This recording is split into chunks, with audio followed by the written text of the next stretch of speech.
This is the story of creation, the story of Adam and Eve, and the beginning of humanity.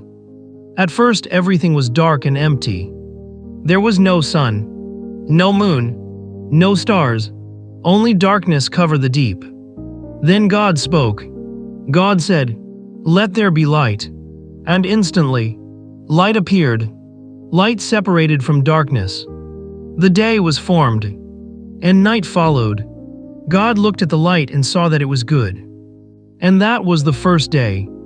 On the second day, God created the sky. He separated the waters above from the waters below. The great open sky appeared, wide, beautiful, and endless. Clouds floated gently. Air filled the space. God called it heaven.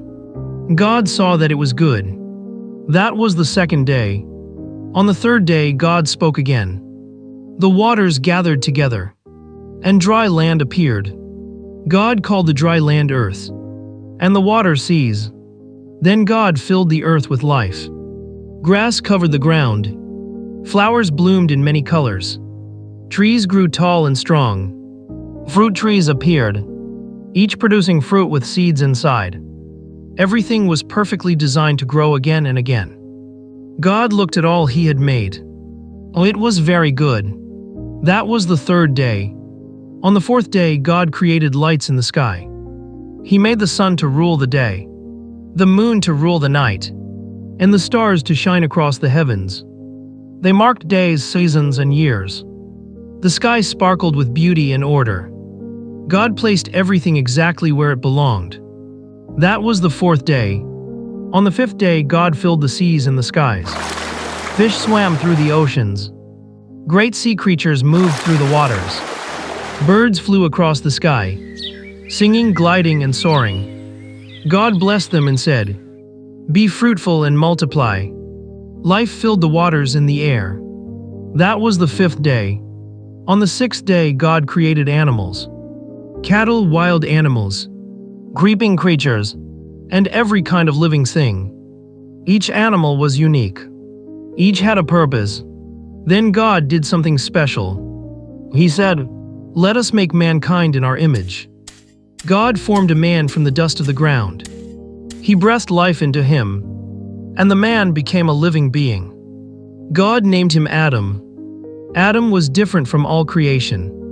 He could think, he could feel, he could talk with God.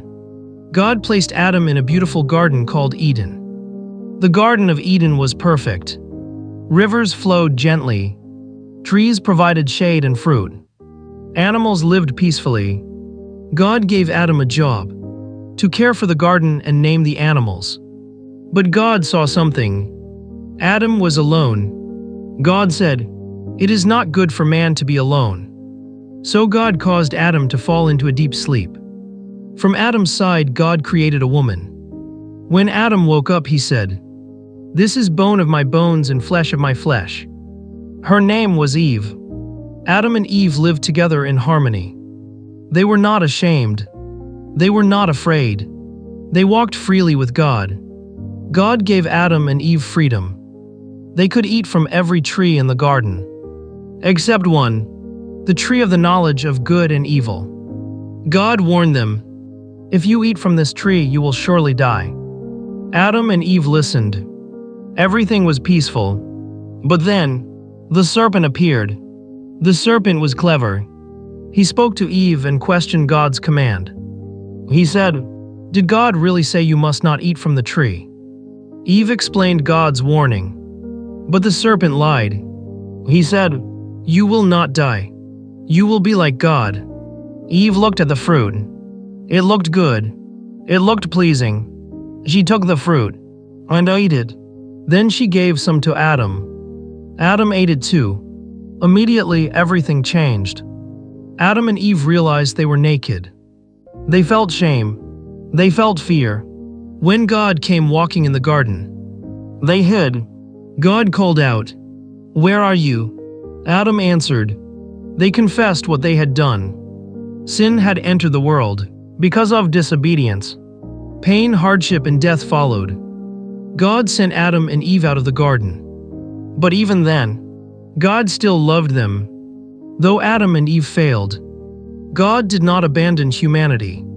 He promised that one day, Savior would come, a Savior who would restore what was lost. The story of creation reminds us, God is our Creator. God's commands are for our good. And even when we fall, His love remains. Don't forget to like, share, and subscribe for more faith-filled Bible stories for all ages.